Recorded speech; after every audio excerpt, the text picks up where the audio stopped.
Lee Hanna walked into the main conference room on Kepler 442 research station and did what she always did.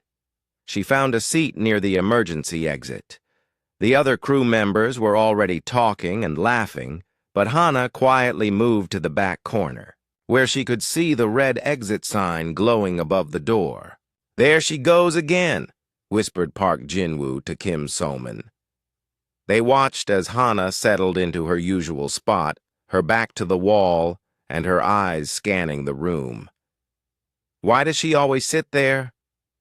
Kim So-man shrugged. "Maybe she gets nervous in crowds. Some humans are like that." The conference room was large and filled with different species from across the galaxy. The insectoid Vrix made clicking sounds as they talked to each other. Their 6 legs moved constantly, and their compound eyes reflected the station's lights. Near the front, 3 tall Nethari stood together. Their crystal-like skin caught the light and threw rainbow patterns on the walls. Commander Tekvar, the station's Nethari leader, called for attention. His voice had a musical quality that came from his crystal throat. "Welcome, everyone. Today we discuss the new mining project in Sector 7. Hanna listened, but her eyes kept moving. She watched. The doors counted the people in the room and noted where the security guard stood. To others, it looked like she was not paying attention, but Hanna was always paying attention to everything. "The asteroid belt contains rare minerals we need for our research," Commander Tekvar continued. "The Corvani Empire has offered to help us mine these materials." At the mention of the Corvani, Hanna's attention sharpened. She had read about them in the station files. They were a warrior species, proud and strong. Their empire was always growing, always looking for new territories. But they said they wanted to help with peaceful research. 3 Corvani delegates sat in the front row. They were tall and muscular, with gray skin and small ridges along their foreheads. Their clothes looked simple, but Hanna noticed they moved like soldiers. Their backs were straight, their eyes alert, and they kept their hands ready to move quickly. "We are honored to work with this station," said the lead Corvani delegate. His name was War Captain Draktar. "Your research will help all species in this galaxy." The other delegates nodded. They smiled, but Hanna saw something else in their faces. She had seen that look before, in places she tried not to remember. It was the look of someone planning something they did not want others to know about. "Any questions?" asked Commander Tekvar. Dr. Lim Sunwoo, one of the human doctors, raised his hand. "How many Corvani ships will be coming to help with the mining?" "Just a few," replied Draktar. "We want to keep this operation small and safe." Hanna made a mental note. The Corvani had asked many questions about the station's defenses during their first visit. They wanted to know how many security guards worked here, what weapons the station had, and how the emergency systems worked. They said it was to help them plan their mining operation, but Hanna was not sure.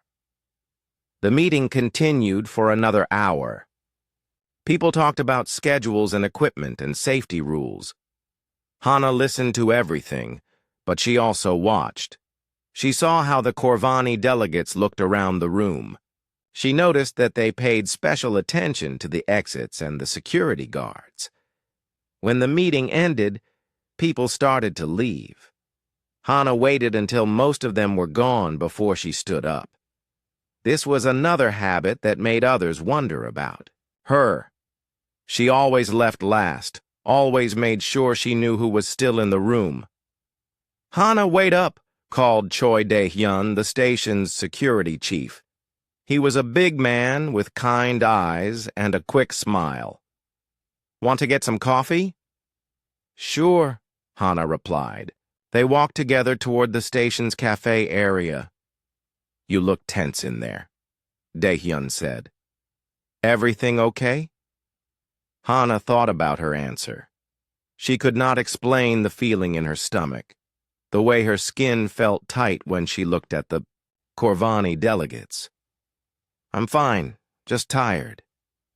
You know, people talk about how you always sit by the exits, Daehyun said gently. Are you worried about something? Hana stopped walking. She looked at her friend and colleague. Daehyun was good at his job, but he had never served in a war zone. He had never seen what happened when people who seemed friendly turned out to be enemies. Old habits, she said finally. From before I came here. Daehyun nodded, but she could see he did not really understand. None of them understood. The people on this station were scientists and researchers and engineers. They were good people who wanted to learn about the universe and help others. They did not think about betrayal or surprise attacks or the 100 ways a peaceful meeting could turn deadly. Hana had tried to forget those things too. When she left the military and came to work on Kepler 442, she hoped she could focus on communication systems and language translation. She wanted to help different species talk to each other and understand each other. But some lessons were too deep to forget.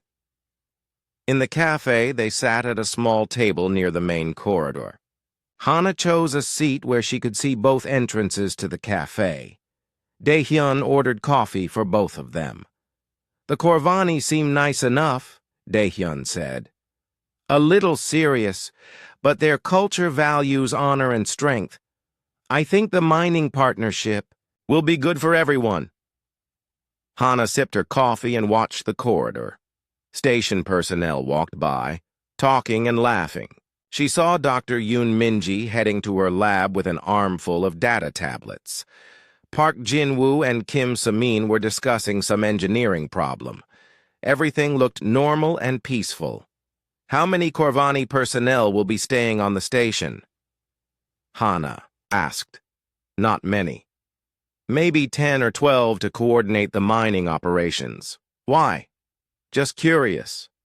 Hana finished her coffee. I should get back to work. As she walked to the communications center, Hana thought about the Corvani questions from their first visit. They had asked about emergency procedures, evacuation routes, and backup power systems. They said they needed to know these things for safety, but every soldier knew that the same information could be used for an attack. The communications center was quiet. Hana's job was to monitor transmissions between the station and other ships, to translate messages between different species, and to maintain the station's contact with the outside galaxy. It was important work, and she was good at it. But as she sat at her desk, Hana found herself thinking about the emergency weapons lockers scattered throughout the station. She remembered their locations from her first week on the job, when she had quietly mapped every exit, every storage room, and every place someone could hide or make a stand. She told herself it was just paranoia left over from her military days. But as she watched the communication boards and listened to the routine chatter between ships, Hana could not shake the feeling that something was wrong. Outside her window, stars filled the darkness of space. The station orbited quietly around, a distant sun, peaceful and safe. But Hana had learned long ago that peace could end in a single moment, and the people who survived were the ones who were ready for that moment. She opened her computer and began to review the station's emergency protocols, just in case. 3 days after the first meeting, the Corvani delegation requested another conference. This time, they wanted to discuss the details of their mining operation. Lee Hana arrived early and took her usual seat near the emergency exit. The red light above the door gave her a small feeling of comfort. More people came to this meeting. Scientists wanted to know what minerals the Corvani would find, Engineers needed to understand how the mining ships would connect to the station. Even some of the civilian researchers attended because they were curious about the Corvani culture. Hana watched as War Captain Draktar entered with his 2 assistants. Today they brought 4 more Corvani with them. These new ones wore different clothes, darker and more practical. They said they were technical specialists, but they moved like soldiers. Their eyes constantly scanned the room, just like Hana's did. "Thank you for meeting with us again," Draktar said as the room settled down. "We want to make sure our partnership succeeds." Commander Thekvar's crystal skin shimmered as he nodded. "We appreciate your thoroughness. Please, tell us about your plans." One of the technical specialists stood up. His name was Sub-Commander Graknal, and he had scars on his hands that looked like they came from weapons training. "Our mining ships will need to dock at your station for supplies and crew rest. How many ships can your docking bays hold?" "We have 6 large bays and 12 smaller ones," replied Chief Engineer Park Jinwoo. "More than enough for a mining operation." Graknal made notes on his tablet. "And your security systems? We want to make sure our valuable minerals are protected." Choi Daehyun leaned forward. "We have standard patrol schedules and access controls. Nothing too complicated. This is a research station, not a military base." Hana felt her stomach tighten. The Corvani were asking all the right questions to sound helpful, but they were also getting a complete picture of the station's defenses. She looked around the room and saw that no one else seemed worried. Dr. Kim So-min was taking notes about mineral processing. Dr. Yoon Minji was asking about the environmental impact of mining. Dr. Lim Sunwoo wanted to know if they could study Corvani biology in exchange for the mining partnership. "What about emergency procedures?" asked another Corvani specialist. "If something goes wrong during mining, we need to know how to evacuate quickly."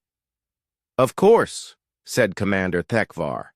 He activated a wall display that showed the station's layout. "These are our primary evacuation routes.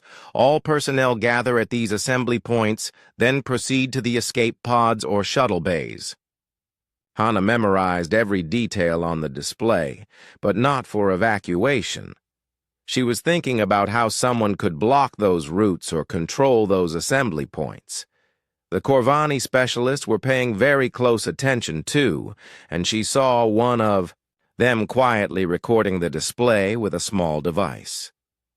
The meeting continued for 2 hours.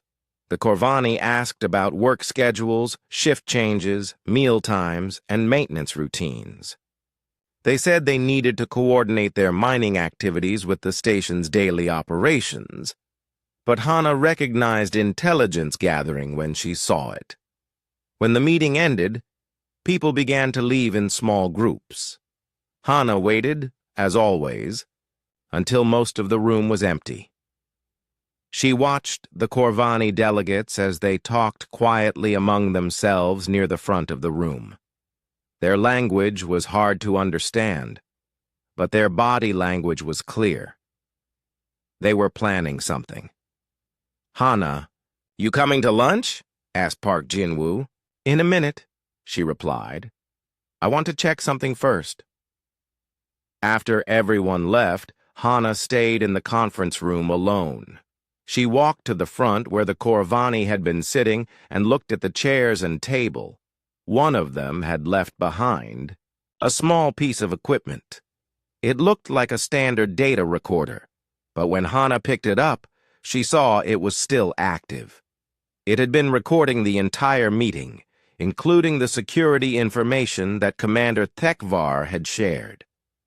Hana turned off the device and slipped it into her pocket. She would analyze it later in her quarters. As she left the conference room, she noticed something else. The Corvani delegates were not heading to the guest quarters like they should be. Instead, they were walking toward the station's engineering section. She followed them at a distance, staying in the main corridors where she had a reason to be. The Corvani stopped at several junction points and spent time looking at the signs and displays that showed emergency systems and backup power controls. Gracnal took pictures of an access panel that led to the station's central computer core. Hana felt cold fear growing in her chest.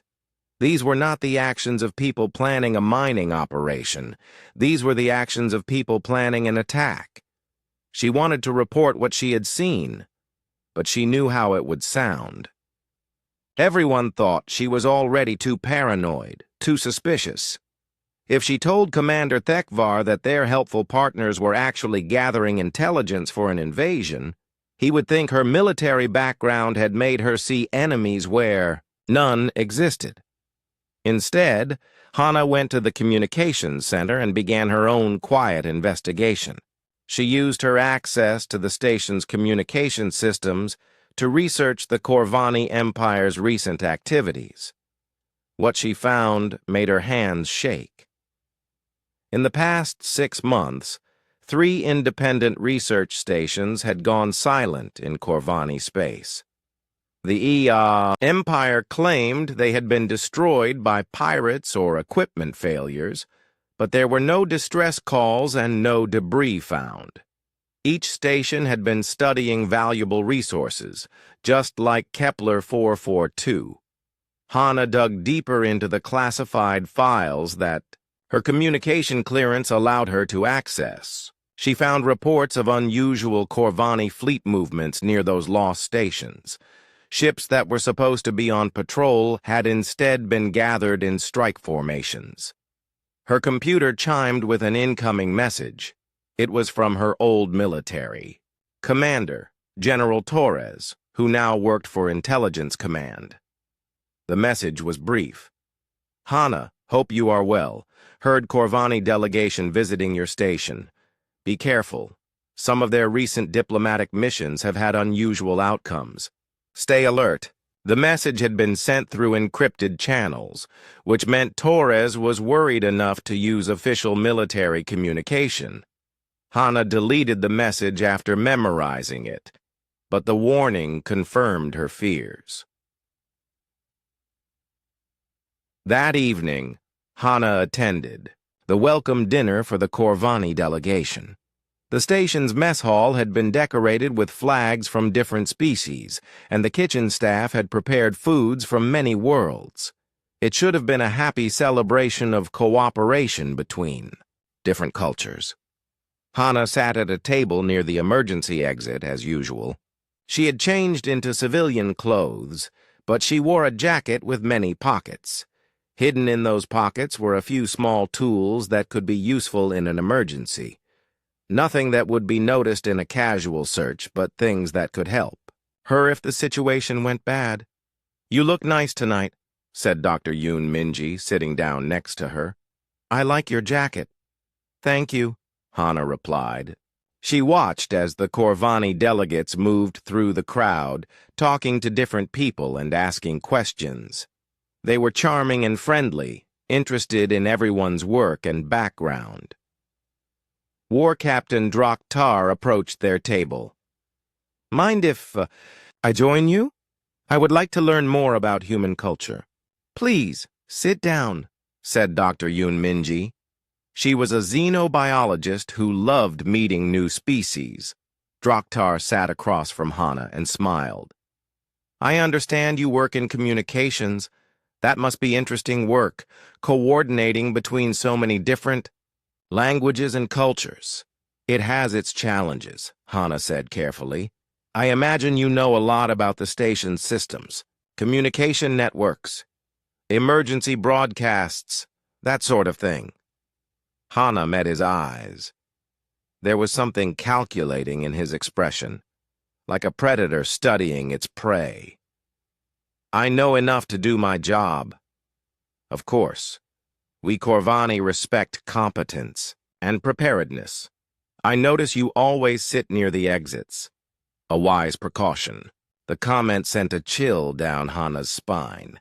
He had been watching her, studying her habits. Old habits from my previous work. Ah, you were military. I thought so. There is something about soldiers that never really leaves them.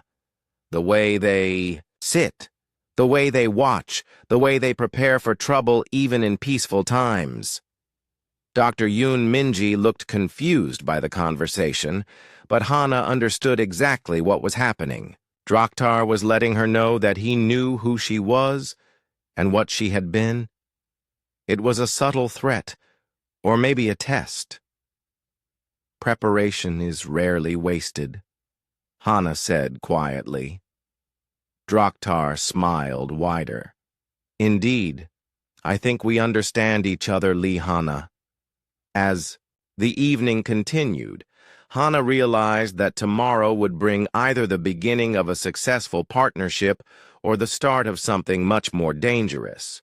Either way, she would be ready. Lee Hana woke up at 0500 hours, 2 hours before her shift began. She had not slept well. Her dreams were filled with memories of war zones and surprise attacks. When she finally gave up trying to sleep, she decided to walk around the station. The corridors were quiet in the early morning. Only essential personnel were on duty, and the lights were dimmed to simulate nighttime. Hana walked her usual route, checking emergency exits and supply closets. It was something she did every few days, though she had never told anyone about it. As she passed the guest quarters where the Corvani delegation was staying, she heard voices. They were speaking in their own language, but Hana had been studying Corvani phrases during her free time. She could understand some of what they were saying. "The security chief is not very careful," one voice said. "He showed us too much." "The station commander trusts easily," replied another. "These researchers have never faced a real threat." Hana pressed herself against the wall and listened more carefully. The voices came from a room where Sub-Commander Graknal was staying. "What about the human female? The one who sits by the exits?" This was Draktar's voice. "She is military. She watches everything. We should be careful around her. Or we should eliminate her early, before she becomes a problem." Hana's blood went cold. They were definitely planning something, and they saw her as a threat. She moved away from the door carefully, making no sound. When she was far enough away, she started walking normally again. In the communications center, Hana began her morning routine. She checked overnight messages, updated system logs, and monitored routine transmissions. But her mind was on what she had overheard. She needed proof of the Corvani plans, something more than suspicious conversations and her own feelings. At 0800 hours, alarms began sounding throughout the station. Not evacuation alarms, just maintenance alerts. The lights flickered, and several computer terminals went dark for a few seconds before coming back online. "What's happening?" asked Park Jinwoo over the communication system. "Minor power fluctuation." "In Section 7, replied the engineering duty officer. "We're checking it now." But Hana knew Section 7 contained the main security controls and backup communication systems. She pulled up the maintenance logs on her computer and saw that similar minor problems had been happening every day since the Corvani arrived. Each problem lasted only a few minutes, but each one affected critical systems. Someone was testing the station's infrastructure, learning how the systems worked and how long it took to fix problems. It was exactly what she would do if she were planning to take control of a station. At the morning briefing, Commander Tekvar mentioned the recent maintenance issues. "Engineering says these fluctuations are normal for a station this old. They recommend some upgrades during our next supply run." Chief Engineer Park Jinwoo nodded. "The power grid is due for maintenance anyway. Nothing to worry about." Hana wanted to speak up, to point out the pattern of problems and their timing. but she had no proof that would convince anyone. The Corvani delegates sat in the front row, looking concerned and helpful. "If you need assistance with repairs, our technical specialists are available," offered Gracnall. "We have experience with many types of station systems." "That's very kind," said Commander Thekvar. "We may take you up on that offer." After the briefing, Hana approached Security Chief Choi Dae-hyun. "Can I talk to you privately?" They went to his office, a small room near the security center. Dae-hyun closed the door and sat behind his desk. "What's on your mind?" Hana had practiced this conversation in her head, trying to find words that would not sound crazy. "I'm concerned about the pattern of system failures since our guests arrived." "You think the Corvani are causing them?" "I think someone is testing our systems, learning how they work, how long repairs take, which systems are connected to others." Dae-hyun leaned back in his chair. "That's a serious accusation, Hana. Do you have any evidence?" Hana pulled out the small recording device she had found in the conference room. "I found this after the last meeting. It was recording our security briefing." Dae-hyun examined the device. "This could have been dropped by accident. Or maybe they were recording the meeting for their own notes. They were recording information about our evacuation routes and emergency procedures for coordination with their mining operation. Look, I understand your military background makes you suspicious, but these are diplomatic guests. If I accused them of spying without solid proof, it could cause a major incident." Hana felt frustrated, but she understood Dae-hyun's position. He was responsible for station security, but he also had to consider politics and diplomacy. "What if I'm right?" "Then, we'll deal with it when we have evidence. Until then, I need you to be careful about making accusations." That afternoon, Hana decided to do her own investigation.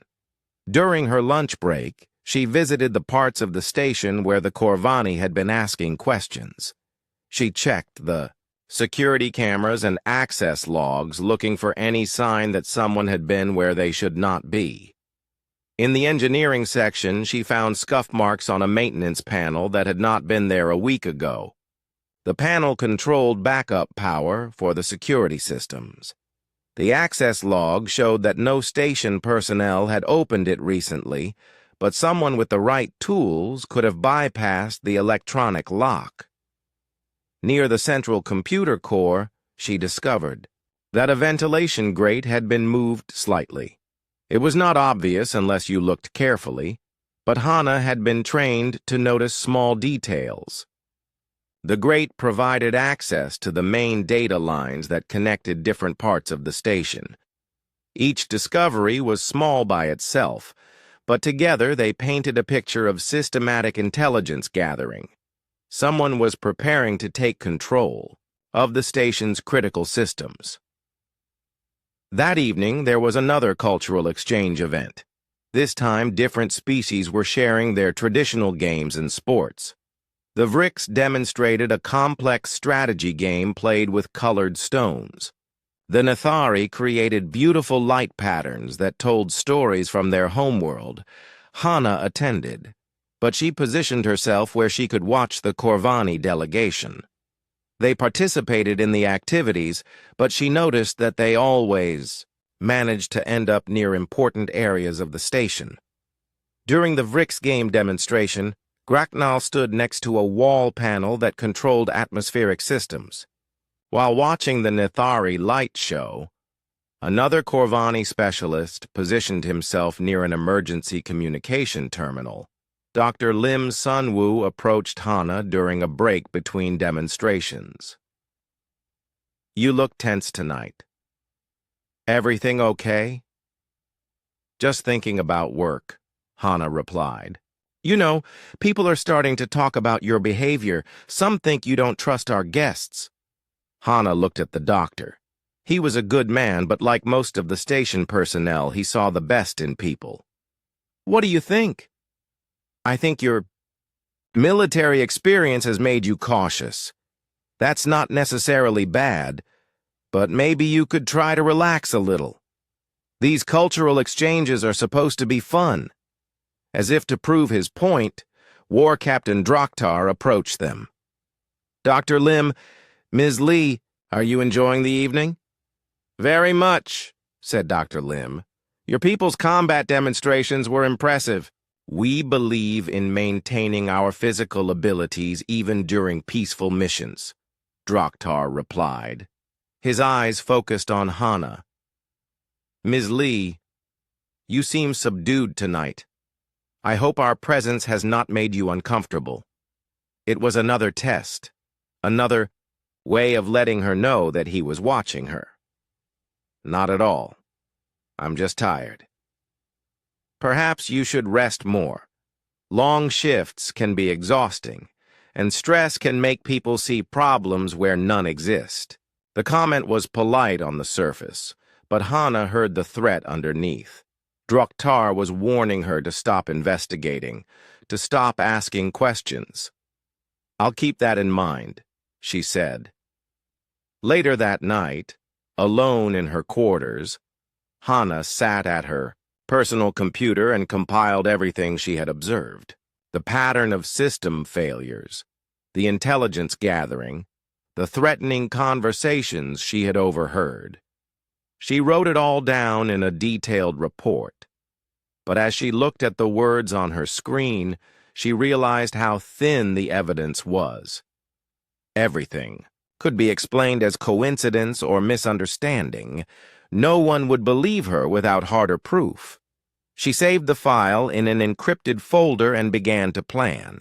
If the Corvani were going to act, it would probably be soon. They had been on the station for almost a week, long enough to gather the information they needed. And if they were planning an attack, Hana wanted to be ready. She opened her closet and looked at the small bag she kept in the back corner. It contained items from her military days that she had never been able to throw away. Emergency rations, medical supplies, a few tools that could be used as weapons if necessary. She had told herself these things were just souvenirs, reminders of her old life. Now she realized they might be the difference between life and death. Outside her window, the stars looked peaceful and distant. But Hana had learned that peace was fragile, and the people who survived were the ones who prepared for its end. The morning of the 8th day started like any other. Lee Hana arrived at the communications center early and began checking overnight transmissions. The routine messages from other research stations and supply ships scrolled across her screen. Everything seemed normal. At 1,000 hours, Commander Tekvar called for an emergency staff meeting. We need to discuss the final details of the mining partnership, his message said. All senior personnel report to Conference Room A immediately. Hana felt her stomach tighten. Emergency meetings were unusual, and the timing felt wrong. The Corvani had already gotten most of the information they needed about the station. Why call everyone together now? She gathered her things and headed to the conference room, but she made a detour first. In a maintenance corridor, she opened an emergency supply locker and took out a small flashlight and a basic medical kit. She slipped them into her jacket pockets along with the tools she always carried. Conference Room A was filling up when Hana arrived. She took her usual seat near the emergency exit, but this time she also noted the positions of all the other exits and the locations of the nearest weapon lockers. The Corvani delegation was already there, sitting in the front row. Today, they had brought even more people, 8 Corvani total, all wearing the same practical clothes that looked like uniforms. Thank you all for coming, said Commander Tekvar. His crystal skin seemed dimmer than usual, as if he was tired or stressed. War Captain Draktar has some important updates about the mining schedule. Draktar stood up and smiled at the assembled. Crew. My friends, we have exciting news. Our mining fleet has arrived ahead of schedule. They are requesting permission to dock immediately so we can begin operations. Chief Engineer Park Jin-woo looked confused. I thought the mining ships were not due for another week. Plans change, replied Bracknell. We were able to complete our preparations early. Efficiency is important in our culture. Hana's training kicked in. She began counting exits and estimating distances. The main door was 12 meters away. The emergency exit was 8 meters. The ventilation grate near the ceiling was too small for a person, but it might provide cover. Most importantly, she noted that the Corvani were positioned to control both main exits if they needed to. Dr. Kim Soman raised her hand. How many ships are we talking about? Our docking bays have limited capacity. Just 3 large vessels and several smaller support craft, Draktar said. Nothing your station cannot handle. But Hana was watching the body language of the Corvani specialists. They were tense, alert, ready to move. Their hands rested near their belts where Corvani traditionally carried weapons. These were not the relaxed postures of people discussing a mining operation. Security Chief Choi Dae-hyun was speaking. We'll need to coordinate with traffic control to make sure the approach lanes are clear. When exactly are your ships arriving? They are already here, said Draktar. The room went quiet. Commander Thekvar's crystal skin flickered with confused light patterns. Here? We have not received any approach requests or docking clearances. That is because they are not requesting permission, Draktar said. His voice was still polite, but something had changed. The friendly mask was slipping away. They are taking it! For a moment, nobody moved. The words hung in the air like a puzzle that people were trying to solve.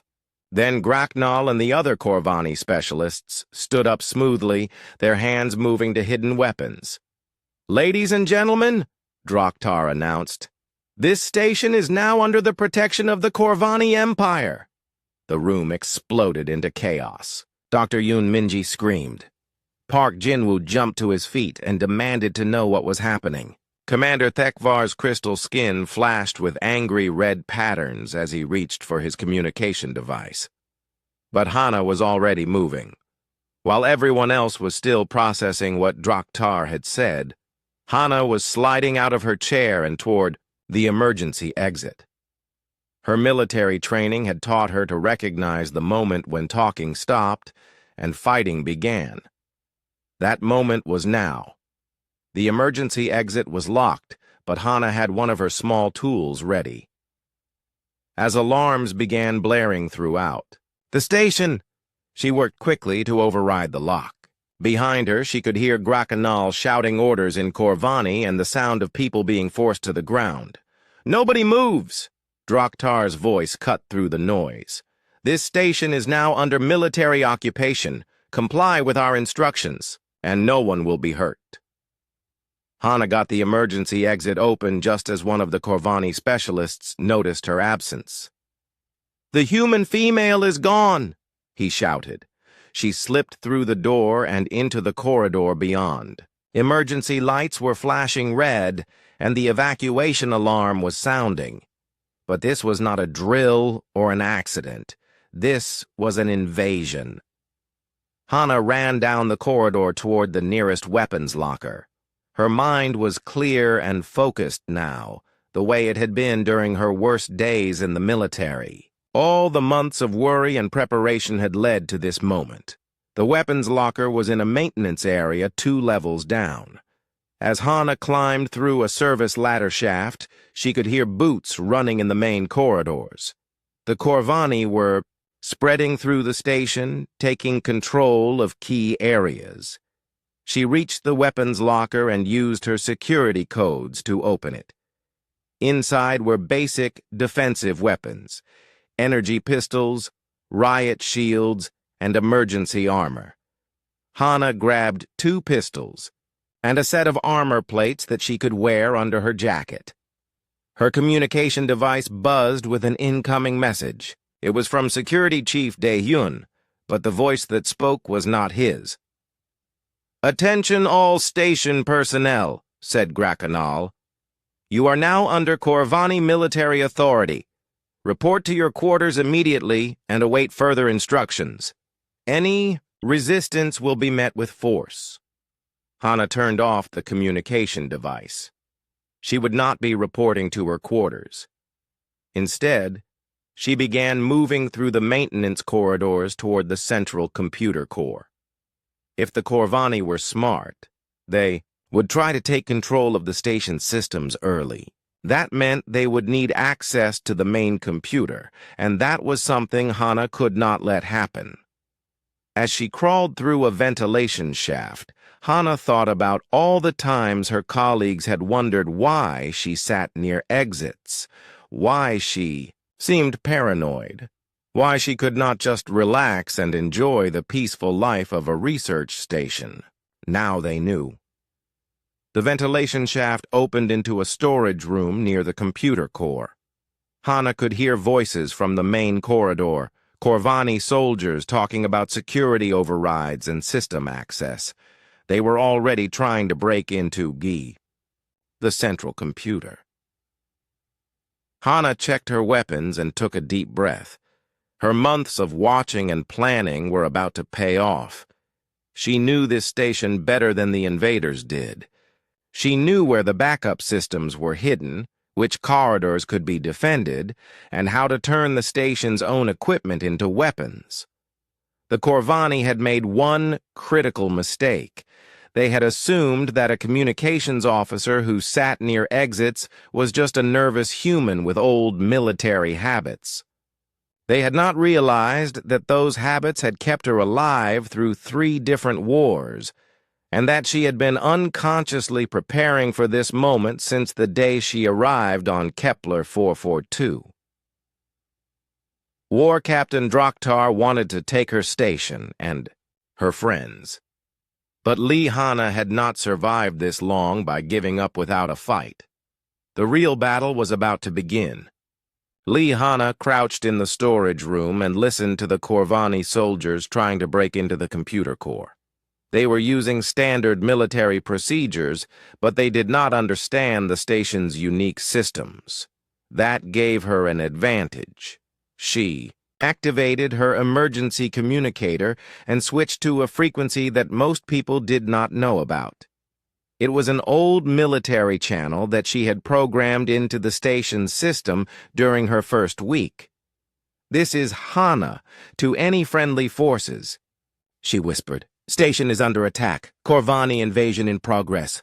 Do not trust official communications." For a moment there was only static. Then a familiar voice answered. "Hana, this is Dae-hyun. Where are you? Are you safe?" "Dae-hyun, where are you transmitting from?" "Security office. But something's wrong. Half my team is not responding, and the Corvani say they're here to protect us from pirates." Hana realized that Dae-hyun did not understand what was happening. The Corvani were probably telling different stories to different people, keeping everyone confused while they took control. "Listen to me carefully," Hana said. "The Corvani are not here to help. They are invading the station. Get to weapons locker 7 and arm yourself. Then meet me at maintenance shaft C12. Hana, that's impossible. They're diplomatic guests. They just took over conference room A at gunpoint. Commander Thekvar and the others are prisoners. This is not a drill." There was silence for several seconds. Then Dae-hyun's voice came back, harder and more focused. "Copy that. Moving to weapons locker 7 now." Hana switched to another frequency and tried to contact other station personnel. Dr. Kim Soman answered from the engineering section. "Soman, this is Hana. Where are you?" "In the main engineering control room. Some Corvani soldiers came here and said there was an emergency. They made us shut down the main power grid. I thought it was a safety measure, but now I'm not sure. It's an invasion. They're taking control of our systems. Can you restore power? Without them knowing? Maybe. The backup generators are on a separate system. But Hana, there are 4 soldiers here. I can't fight them. You don't have to fight them yet. Just be ready to restore power when I give the signal. And Kim, tell me about the engineering staff.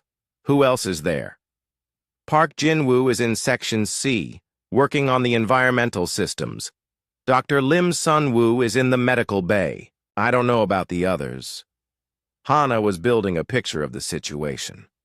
The Corvani had split up the station personnel and were feeding them different explanations for what was happening. Classic occupation tactics. Keep people confused and separated so they could not organize resistance. She moved through the maintenance shafts toward the security office where Daehyun was supposed to meet her. The shafts were narrow and uncomfortable, but they let her move around the station without being seen. More importantly, she had memorized these routes months ago during her quiet explorations. At maintenance shaft C12, she found Daehyun waiting, with an energy rifle and a grim expression. I checked the security monitors, he said quietly. There are Corvani soldiers in every major section of the station, at least 20 of them, maybe more. What about our security team? Most of them were captured during the initial takeover. The ones who are still free are scattered and confused. The Corvani are telling them different stories about what's happening. Hana felt anger burning in her chest, but she kept her voice calm. We need to gather our people and organize resistance. But first, we need to understand their plan. What do you think they want? The station itself, its position, its research, its resources. They've been planning this for weeks, studying our defenses and routines. Daehyun shook his head. I should have listened to you. You tried to warn me. That doesn't matter now. What matters is taking back our station. They moved through the maintenance corridors toward the engineering section. Hana's knowledge of the station's layout was proving invaluable. She knew which routes were monitored by security cameras and which ones were blind spots. She knew where the emergency supplies were hidden and how to access them without triggering alarms. In the engineering section, they found Dr. Kim So-min hiding in a supply closet. The Corvani soldiers had left her alone after shutting down the main power, assuming she was too frightened to cause trouble. They had made a mistake. So-min, can you restore power to the security systems without alerting them? Hana asked. Yes, but it will take a few minutes. And once they realize what I'm doing, they'll come running. That's okay. We want them to come running. But not all at once. Hana outlined her plan. The station's security systems included automated defenses that could seal off sections and control access to critical areas. If they could restore power and take control of those systems, they could turn the station into a maze that worked against the invaders. The main thing is timing, Hana explained. We need to hit multiple targets at once so they can't respond effectively. Dr. Kim So-min looked nervous but determined. What do you need me to do? Restore power in stages. Start with security systems, then communications, then environmental controls. Make it look like equipment is failing randomly, not like someone is doing it on purpose. While So-min worked on the power systems, Hana and Daehyun moved to contact other station personnel. They found Park Jin-woo trapped in an environmental control room, guarded by 2 Corvani soldiers who thought he was fixing a broken air recycling system. The soldiers don't understand our technology, Jin-woo whispered when they contacted him. They think I'm just a maintenance worker. They don't realize I could shut down life support in their section if I wanted to. Don't do that yet, Hana said. We need coordination. Wait for my signal. They also contacted Dr. Yoon Minji, who had escaped from the conference room during the initial confusion and was hiding in her laboratory. Dr. Lim Sun-woo was in the medical bay treating several station personnel who had been injured during the takeover. "How many of our people are free?" Dae-hyun asked. Hana counted on her fingers. "Us, Soman, Jinwoo, Minji, Lim, and maybe 6 others who haven't been captured yet, against at least 20 Corvani soldiers." "Those are not good odds." "No, but we have advantages they don't. We know this station better than they do. We know which systems are connected to which others. And most importantly, they think we're just scared researchers who will surrender if they threaten us enough." As if to prove her point, Gracnal's voice came over the station's communication system again. "Attention station personnel. This is Sub-Commander Gracnal of the Corvani Empire. Your station is now under our protection. We have taken control of all vital systems and detained your command staff. For your own safety, please report to your quarters and remain there until further notice. Any attempt at resistance will be met with appropriate force." Hana smiled grimly. Appropriate force. That means they want to take the station intact, not destroy it. They need our cooperation, which means they can't just kill everyone. "So what's our next move?" "We show them that humans don't surrender as easily as they think." Hana activated her communicator and sent messages to all the Free Station personnel. "This is Emergency Protocol 7. All personnel implement individual survival plans. Rendezvous at Rally Point Delta in 30 minutes. Maintain communication silence until then." Emergency Protocol 7 was something Hana had written during her first month on the station, buried in the maintenance manuals where no one would notice it. It was a guerrilla warfare plan disguised as safety procedures designed for exactly this situation. Rally Point Delta was the station's emergency shelter, a reinforced section that could be sealed off from the rest of the station. More importantly, it was where the backup weapons and supplies were stored. As they prepared to move, Dr. Kim Soman activated the first stage of power restoration. Lights flickered on throughout the security section, and Hana's communicator showed that the automated defense systems were coming online. "Phase 1 complete," Soman reported. "Security systems are active." "Good. Now comes the hard part." Hana looked at Dae-hyun and the others. They were scared, but they were also angry. The Corvani had made the mistake of threatening their home and their friends. Now they would learn what humans were capable of when they were pushed too far. "Remember," Hana said as they prepared to move out, "we're not trying to win a fair fight. We're trying to survive and protect our people. Use every advantage we have, and don't give them any mercy they wouldn't give us." The counterattack was about to begin. Rally Point Delta was hidden in the lower levels of Kepler 442, behind maintenance areas that most people never visited. Hana had chosen it carefully during her first month on the station, and she had quietly stocked it with supplies over the following months. Now, as she led the other survivors through the dark corridors, she was grateful for her paranoid preparations. 9 station personnel had made it to the rally point. Besides Hana, Dae-hyun, Kim Soman, Park Jin-woo, Dr. Yoon Minji, and Dr. Lim Sun-woo, they had been joined by 3 engineers and a young communications technician named Lee Min-ho, who had escaped from the main communications center. "This is it?" asked one of the engineers, looking around the small shelter. "This is our resistance headquarters?" "It's defensible," Hana replied, sealing the main door behind them. "One entrance, thick walls, and independent life support. Most importantly, The Corvani don't know it exists. She activated the emergency lighting and opened several storage containers.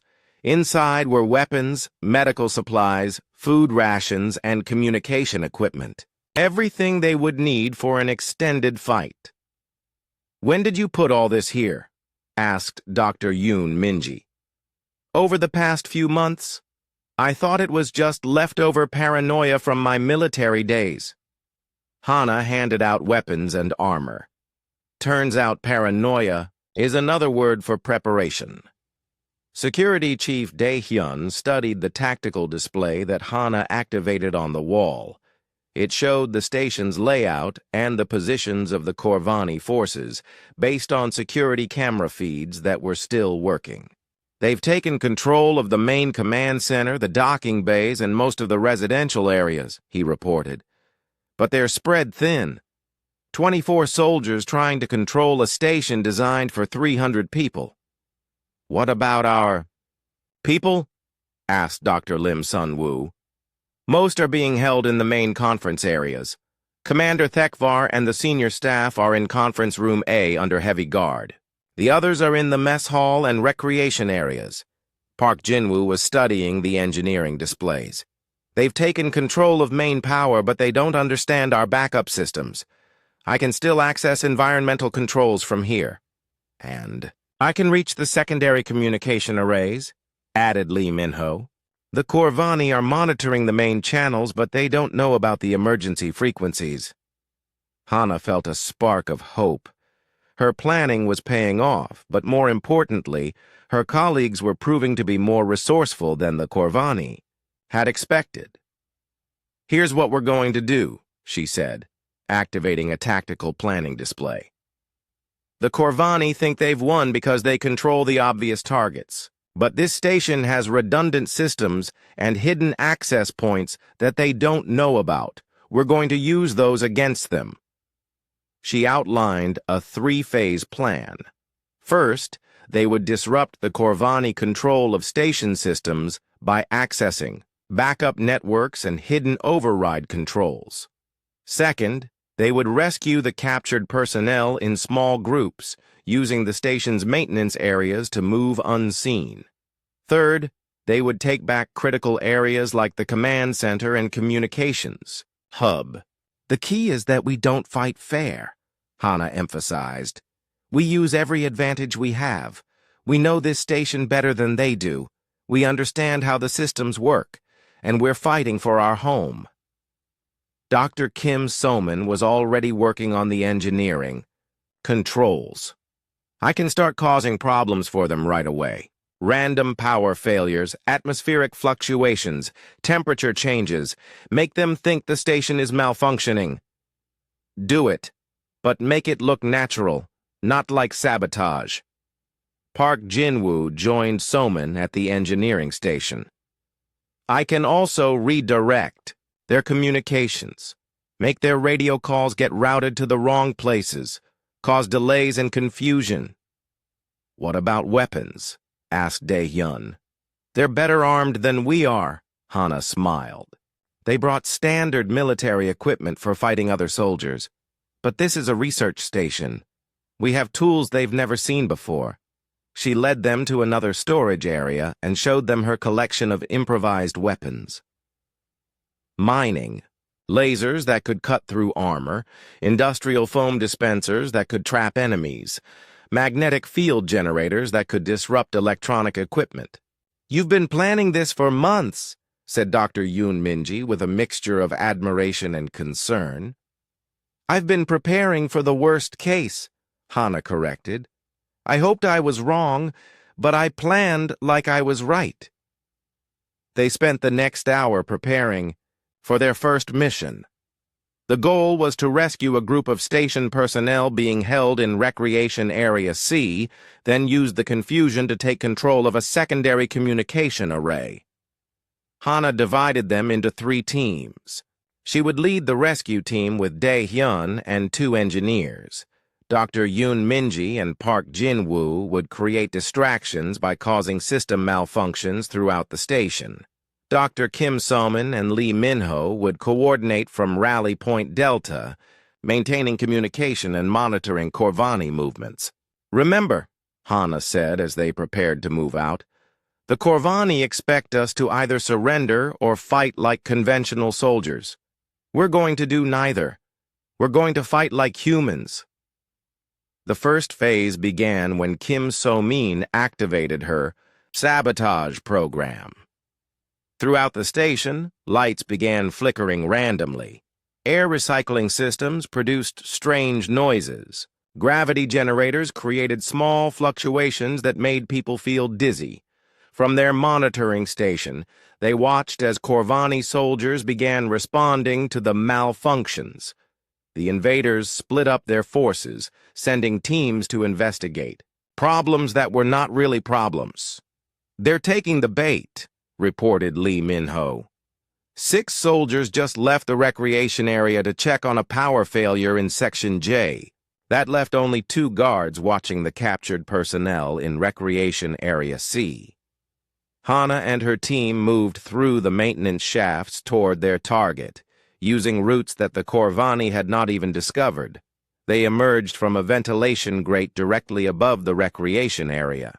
The 2 Corvani guards were standing near the main entrance, watching the 15 station personnel who sat in the center of the room.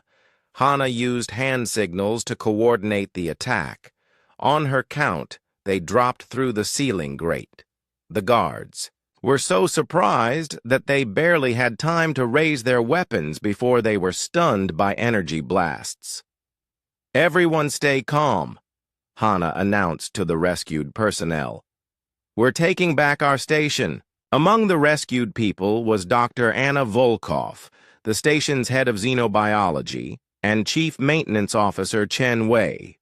Both were experienced and capable people who could help with the resistance. "How many Corvani are there?" asked Dr. Volkov. 24. "That we've counted," replied Dae-hyun, "but they're spread throughout the station." "And how many of us are free now?" 24 as well," said Hana. The odds just got a lot better. They moved the rescued personnel through the maintenance corridors to secondary rally points that Hana had prepared. Each group was given basic weapons and communication equipment, then assigned to different tasks. Some would help with system sabotage, others would work on rescuing more prisoners, and a few would begin preparing defenses for critical areas. As the first phase continued, the Corvani began to realize that something was wrong. Their communications were being disrupted, their soldiers were chasing false alarms, and their prisoners were disappearing. "Sub-Commander Graknal to all units," came the angry voice over the intercepted radio channels. "We have organized resistance. Switch to combat protocols immediately." But the change in tactics came too late. The humans had already begun the second phase of their counterattack, and the Corvani were learning that fighting an enemy on their home ground was very different from fighting them in open space. "War Captain." Draktar's voice joined the radio chatter, and Hana could hear the frustration in his tone. "These humans are not behaving like defeated enemies. They are fighting like humans," Hana said quietly, listening to the transmission. "Exactly like humans." The counterattack was working, but the hardest part was still ahead. Now that the Corvani knew they were facing organized resistance, the real battle would begin. War Captain Draktar was no longer the confident invader who had taken control of Conference Room A 6 hours earlier. Standing in the main command center, surrounded by malfunctioning displays and unreliable communication equipment, he looked like a commander whose careful plans were falling apart. "Report!" he demanded, as Sub-Commander Graknal entered the command center. "We have lost contact with 3 patrol teams," Graknal replied. "The humans are using the maintenance systems to move around the station without being detected. Every time we respond to their attacks, they disappear." "What about the prisoners?" "We have rescued most of them, but the humans keep rescuing more. They seem to know exactly where our people are at all times. From Rally Point Delta, Lee Hanna listened to the intercepted Corvani communications with satisfaction. Her plan was working better than she had hoped.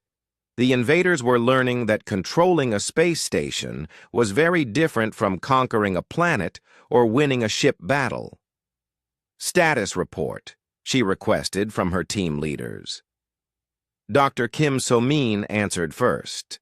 Engineering systems are completely under our control. I can shut down power to any section of the station, control atmospheric pressure, even adjust gravity in specific areas. Park Jin-woo added, communications are chaos for them. Their orders are being delayed, misdirected, or lost completely. They can't coordinate effectively. What about personnel rescue? Asked Security Chief Dae-hyun. 68 people freed so far, reported Dr. Yoon Min-ji. The Corvani are down to holding about 40 prisoners, mostly in heavily guarded areas. Hanna studied the tactical display.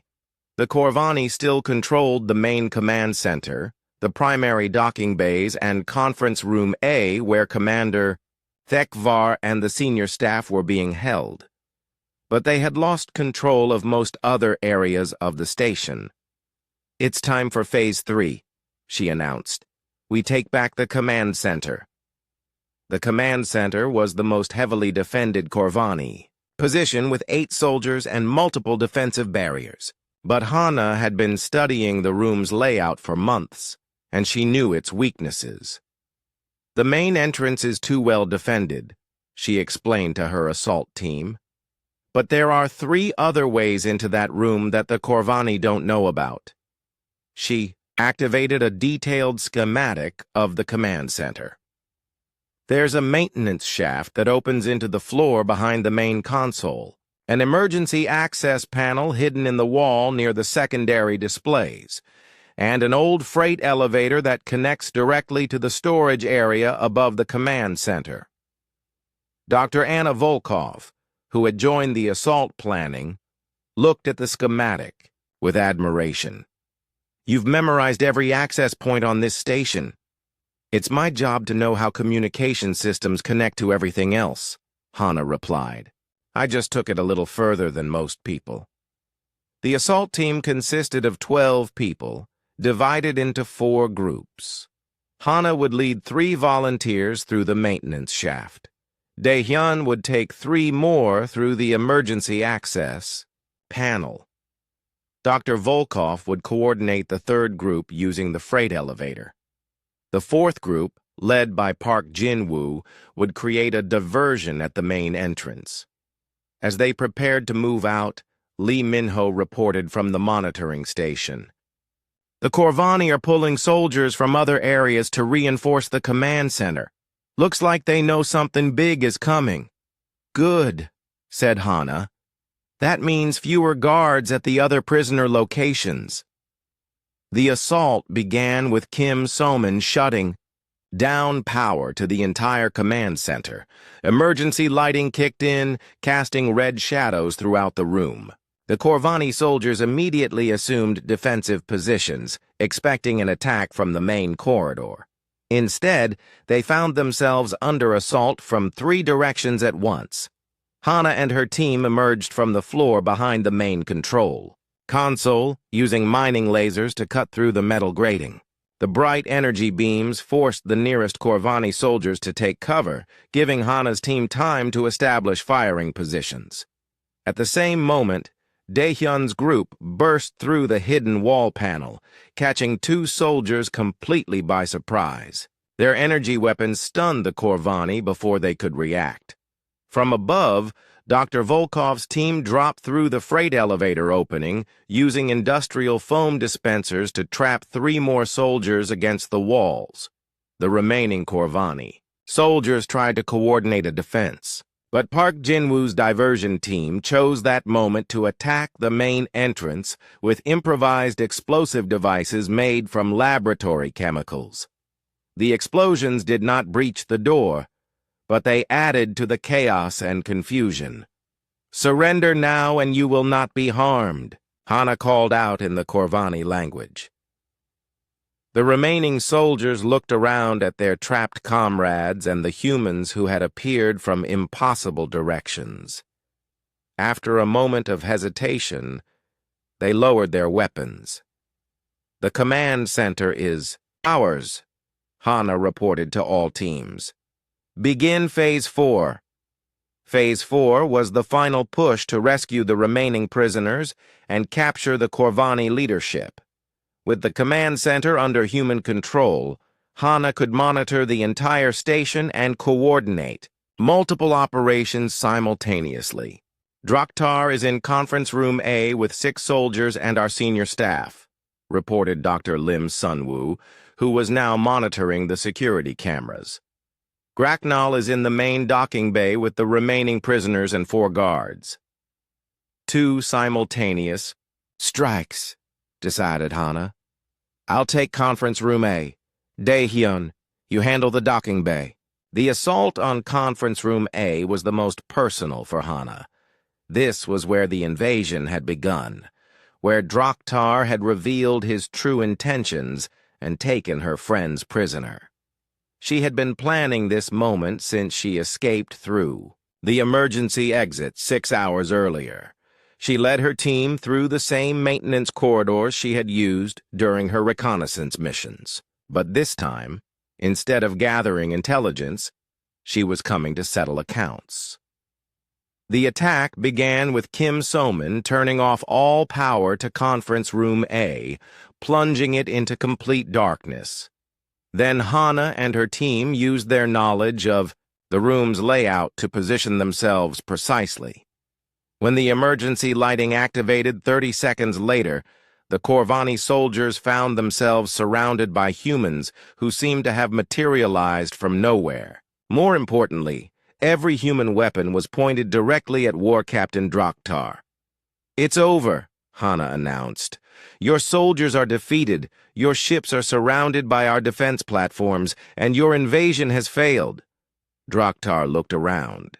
The room at his captured soldiers, and the determined humans who had outfought his elite troops. How? We had superior numbers, better weapons, and the advantage of surprise. You had all of those things, Hana agreed. But you made one critical mistake. What mistake? You thought this was a military operation against a helpless research station, but this is our home. And humans fight differently when they're defending their homes. Commander Tekvar, freed from his restraints, approached Draktar with his crystal skin flickering in patterns that indicated deep anger. "War Captain, you and your people will be held for trial under interstellar law. Your invasion of this station was an act of war against a civilian facility. We claim this station under the right of conquest," Draktar replied defiantly. "You can't claim something you never actually conquered," said Hana. "And you never conquered this station." As the last Corvani soldiers were taken into custody, Hana finally allowed herself to relax slightly. The invasion was over. The station was safe, and her friends were free. But more importantly, everyone on Kepler 442 had learned something valuable about preparation, vigilance, and the human capacity for defending what they valued most. The tide had turned completely, and the humans had won not through superior firepower, but through superior knowledge, preparation, and the determination that came from fighting for their home. 2 weeks after the failed Corvani invasion, life on Kepler 442 research station was slowly returning to normal. The emergency repairs were complete, the communication systems were working perfectly, and the regular supply ships had resumed their schedules. But some things had changed permanently. Hana sat in Conference Room A, the same room where the invasion had begun. But now, instead of sitting alone near the emergency exit, she was surrounded by colleagues who understood why she chose that position. More importantly, several of them had quietly started choosing similar seats. "The final security report is complete," announced Security Chief Choi De-hyun. He had new scars on his hands from the fighting, and his eyes held the alert wariness of someone who had learned that peace was fragile. "All Corvani personnel are in custody aboard the prisoner transport ship. War Captain Draktar and his officers will face trial at the Galactic Justice Center." Commander Thekvar's crystal skin showed patterns of satisfaction mixed with sadness. The investigation revealed that this was the fourth such attack in 6 months. 3 other research stations were successfully captured by similar fake diplomatic missions. "What happened to those stations?" asked Dr. Kim Semin. "The personnel were taken as prisoners and sold into forced labor. The facilities were converted into military bases for further Corvani expansion." The room fell silent as people absorbed this information. They all realized how close they had come to the same fate. "We were lucky," said Dr. Yoon Minji quietly. "No," replied Commander Thekvar, looking directly at Hana. "We were prepared. There is a significant difference. Park Jin-woo activated a wall display showing the station's new security measures. We've implemented all of Hana's recommendations: hidden weapon caches in every section, backup communication systems that can't be easily compromised, and emergency protocols that actually work. More importantly," added Dr. Anna Volkov, "we've changed how we think about security. Before the invasion, we thought of this as a peaceful research station that didn't need to worry about military threats. Now we understand that peace requires preparation." Hana felt a mixture of pride and sadness. She was proud that her colleagues had learned to protect themselves, but sad that they had needed to learn it through experience rather than just listening to her warnings. "I want to apologize," said Commander Thekvar, addressing Hana directly. "I dismissed your concerns as paranoia. I should have recognized that your military experience provided valuable perspective that our research backgrounds did not." "We all should have listened," agreed Dr. Lim Sun-woo. "You tried to warn us and we thought you were just being antisocial." Hana shook her head. "I don't blame any of you. I know how my behavior looked to people who had never served in combat zones.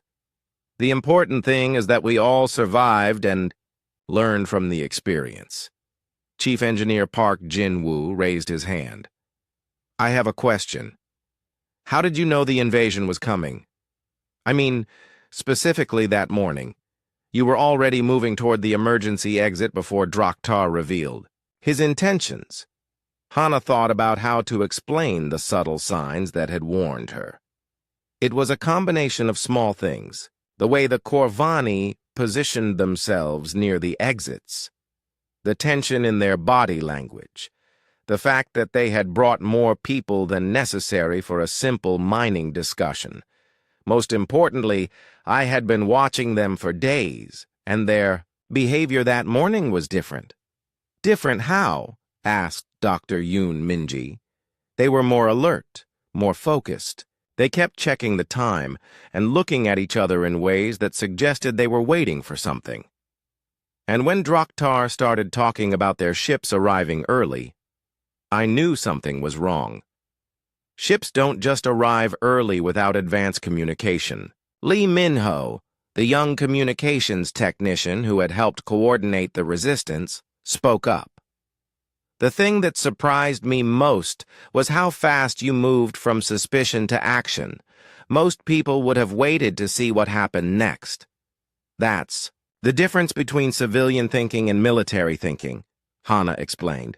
"In civilian life, you assume good intentions and wait for proof of bad ones. In military situations, you assume the worst case and prepare for it immediately. It's better to be embarrassed by overreacting than dead from underreacting." Commander Thekvar activated another display showing the station's new organizational structure. We've created a new position, Director of Emergency Preparedness. Hana, I'm hoping you'll accept the role." Hana looked around the room at her colleagues and friends. These were good people who had learned hard lessons about the realities of survival in a dangerous galaxy. They deserved someone who would help them stay safe without destroying the peaceful culture that made their research possible. "I'll accept, but with conditions," she said. "The emergency protocols have to be practical, not paranoid. We're not becoming a military base. We're becoming a research station that can defend itself. There's a difference." "What kind of difference?" asked Dr. Kim Salmon. "We prepare for the worst, but we don't assume the worst about everyone. We stay alert, but we don't become suspicious of every visitor. We train for emergencies, but we don't let fear control our daily lives." Over the following months, Hana worked with the station personnel to implement new security measures that balanced safety with the open, collaborative spirit of scientific research. Emergency drills became regular events, but they were treated as practical training rather than anxiety-inducing exercises. The most significant change was in how people thought about preparedness. Before the invasion, carrying emergency supplies was seen as paranoid. Now it was seen as responsible.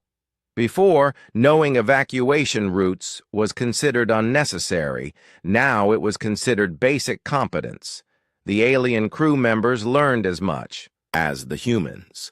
The Vrix began incorporating human-style contingency planning into their research projects. The Nethari started studying human military history to understand how a supposedly peaceful species could be so effective in combat. "I have a question about human psychology," said Commander Thekvar during one of their regular meetings. "Your species seems to have an unusual relationship with violence. You appear peaceful most of the time, but you can become very dangerous very quickly. How do you maintain that balance?"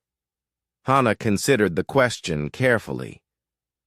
"Humans learned to be peaceful by first learning to be dangerous. We had thousands of years of warfare before we developed peaceful cooperation.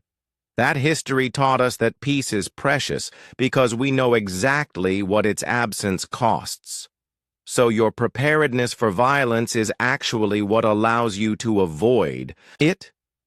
"Exactly. When potential enemies know you can defend yourself effectively, they're more likely to choose diplomatic solutions. Peace through strength isn't just a political slogan, it's a survival strategy." The conversation was interrupted by an alert from the communications center. A new diplomatic mission was requesting permission to visit the station. This time, it was a delegation from the Alteran Republic, a species known for their advanced technology and peaceful trading relationships. But instead of simply welcoming the visitors, Commander Thekvar activated the new security protocols that Hana had developed. Background checks were conducted on all delegation members. Their ships were scanned for hidden weapons or unusual equipment. Most importantly, the station's defensive systems were quietly activated, and all personnel were briefed on emergency procedures. "This feels strange," admitted Dr. Yoon Minji as they prepared for the visitors' arrival. "We're treating peaceful diplomats like potential threats." "No," corrected Hana. "We're treating them like unknowns. There's a difference. If they really are peaceful diplomats, our precautions won't affect them at all. If they're not, we'll be ready." As the Alteran delegation's ships approached the station, Hana took her usual position near the emergency exit in Conference Room A. But this time, she was not alone. Dr. Kim Soman sat nearby, also positioned where she could move quickly if necessary. Park Jinwoo had chosen a seat with clear sight lines to multiple exits. Even Commander Thekvar had positioned himself where he could see both the main entrance and the emergency communications panel. The meeting with the Alterans proceeded smoothly. They were genuine diplomats interested in establishing a research partnership, and their documentation and credentials were exactly what they claimed to be. But throughout the meeting, the station personnel remained alert and prepared. When the meeting ended successfully, Dr. Lim Sunwoo approached Hana with a smile. "I have to admit, it feels good to be prepared instead of just hoping for the best." "That's the goal," Hana replied. "Hope for the best, but prepare for the worst." As the months passed, word of Kepler 442's successful defense spread throughout the galaxy. Other research stations began requesting security consultations from Hana and her team. The station became known not just for its scientific research, but for its practical approach to combining peaceful cooperation with effective self-defense. The Corvani Empire, facing multiple war crimes trials and galactic sanctions, quietly abandoned their expansion campaign. Other aggressive species took note that even peaceful research stations were no longer easy targets. But perhaps the most important change was in the daily life of the station itself. People walked the corridors with confidence instead of complacency. They knew where the emergency supplies were,